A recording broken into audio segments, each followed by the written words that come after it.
Hi, how are we? I just woke up, so like I don't know. There's not that much activity when it comes to it. And I took a warm shower for the first time in so long, so that's why my eyes are all puffy. But hey, welcome to the setting. This is my parents' house, and I wanted some light. And I came and I crashed here today because I haven't seen my dad in the house for a while. So basically, I came and I said hi. Uh, Conversation. Okay, so like I set something up yesterday in a funny way. For some reason, they all followed each other. And one, two, three, four, five, six, and then after that there was kind of like a seven. Seven came as a bonus later on in the day, so I'm not gonna do that right now. But I am probably gonna do like six videos in a row, or at least four. These videos literally exhaust me. I don't think you guys like understand, but I think the first video is an explanation of that. So I'm calling this Daily Epiphanies, and if we go back about 3 years and a half, 4 years, at one point I think when there was an explosion in Lebanon, what happened between me and my cousin decided to kind of like formulate a podcast and discuss an opinionated approach about like what the fuck is going on, and kind of like include people that are not really in a position of power but kind of have an opinion, and we wanted their opinion to be like a bit more involved. It's not a political thing. We really don't care. But ultimately, like we do understand the government ruins everything and centralization of shit. That's a conversation for later. And hey, that's why I'm building my platform. But anyway, so daily epiphanies started happening when I started actually like doing the podcasts, and I didn't do the podcast sitting and looking at a camera. I do a vocal podcast or whatever you want to call it, and I just like talk for like 20, 30 minutes about something that I had. And get inspired by me attempting it in early 2019 or 2020 with my cousin. And then after that, I did my own, which did about like 60 episodes. And through these episodes, and again, like I put targets for myself, I started realizing the importance of me talking about stuff. And when I talk about stuff, I kind of formulate them differently. But at one point, I stopped the podcast because I had to shift. I made decisions in order, like, I made different decisions to make money in order for me to set stuff up, secure things, and all that kind of thing. All these added value issues when it comes to, like, I don't know, when you're excited, you want to add more to your life instead of enjoy the excitement and look at what you need to get out, right? I was still, like, young in that way of thinking, but I was, like, 31, I think, or 32. 31, 32, or like 34. I don't know. But so effectively, what I started doing after that was I started like I think 2019, so I was like maybe 32 or 33. What I started doing after that is when I spent time alone, what I would do is I'd basically record my thoughts, and anytime I'm thinking about something, especially it's like because they come randomly, right?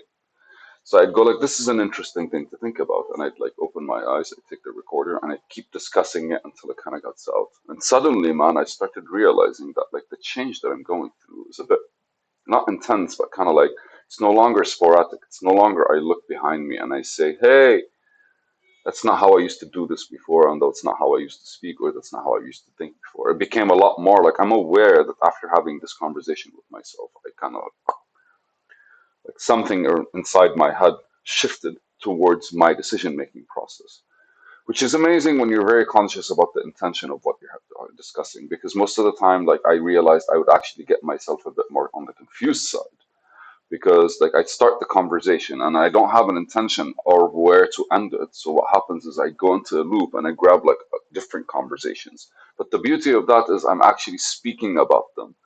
So as I'm speaking about them and they're turning around and they're like visibly in my, I mean, like I say visibly, but like what you're doing is you're kind of like giving your mind the eye to kind of like involve itself in all these things. And while I'm actually engaging with these things, what effectively I'm doing is I'm pointing out the things that are missing from the entire conversation that I wanted to have. And I made it a habit to listen to these. It's just, I don't know, kind of feels like the conversations you learn from the most when it comes to people are the ones that you repeat and or you see in front of you like over again. Like if you have a conversation with somebody and you see them have it with something else, somebody else, you kind of like self-actualize it differently and reflect on it in a different way. And that's practically what I was doing without me understanding what it was. But the thing is, those happen in moods. Why? Because, uh, when you're emptying the cup, and I go back to a video I did once, like what happens is you kind of like empty the cup, and then the cup needs to be filled. And if there's not much around you to be filled, kind of what happens is crap fills it, dust fills it, random shitty water. Most of the time, us as people, we get excited to refill the cup because we're used to it full, that we kind of like disturb it with everything else that's around. Like, we just want to. Have you ever? I'm sure everyone does. Well, it's literally when you want to do something just for the sake of doing it instead of enjoying the whole stillness and silence that's around you and like kind of like absorbing the world differently. Because ultimately, when you're having a conversation with yourself and kind of like pointing it out and you're like flushing the thought process from your head, what effectively you're doing is like taking everything from the cup, kind of like reorganizing it in a much better way, and then like bringing it back. And then from there, you kind of build on top of that. But to build on top of it, you need new material, and that's when we kind of like get excited because we did something and we want to keep that momentum and we screw ourselves over. That this is funny because that as well is an experience. An experience like most there's like this is an athlete that is a at the age of like 40 or something, he still like won a marathon and like was doing things, and they were interviewing him.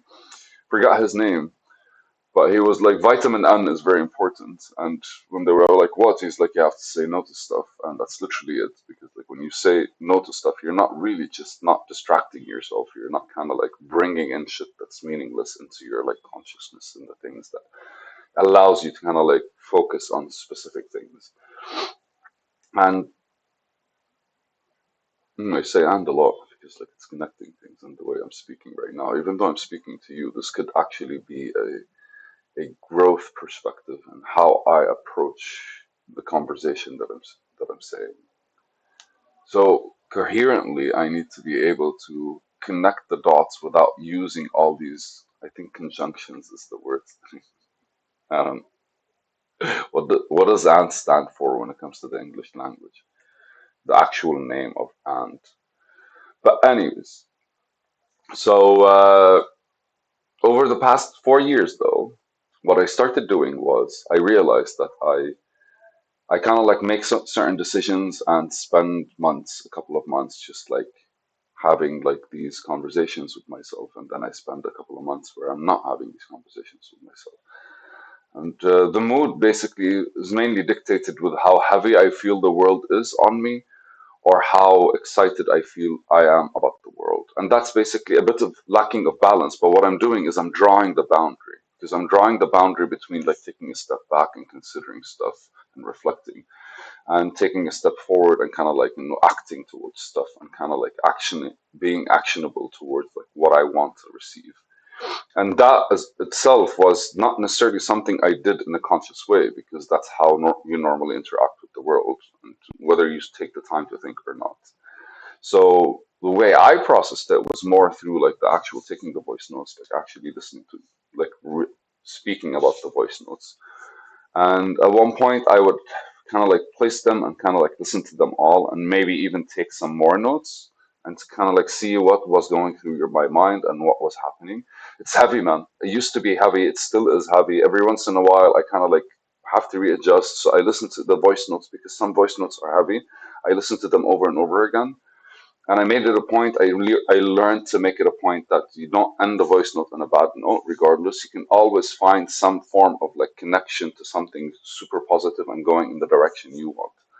So I kept learning how to do that, and slow and steady, basically, just like uh, restructuring the words that I use and how I use them in order for me to kind of always start with what I wanted to think. And if sometimes it goes to a place that I don't really care for it to be in my life, again, there's no dark and light.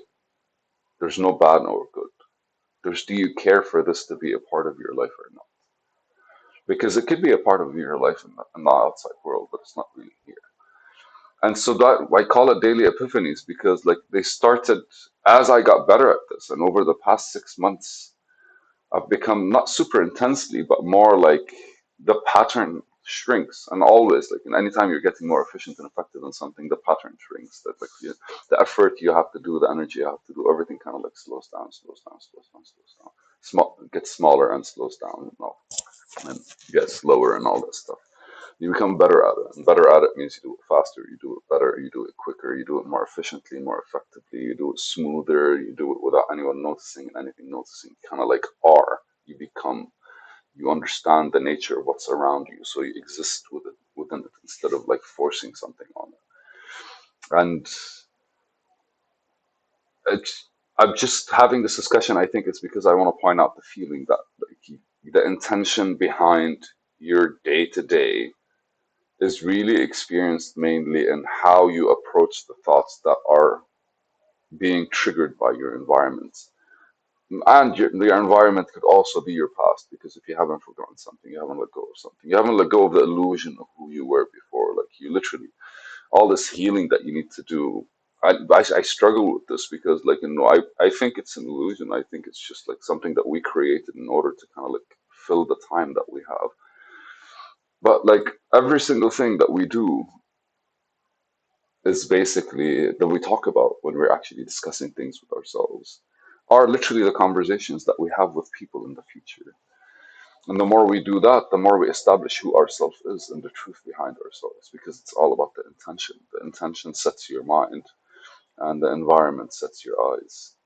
And ultimately, what you're applying to the reality that's in front of you is your own personal brand and your own personal intention.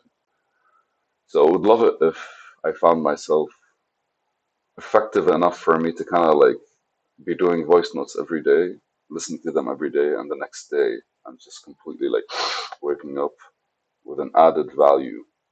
And I'd imagine the compound interest on that, like over the next like years and for the rest of my life, how it would look like. Thank you guys.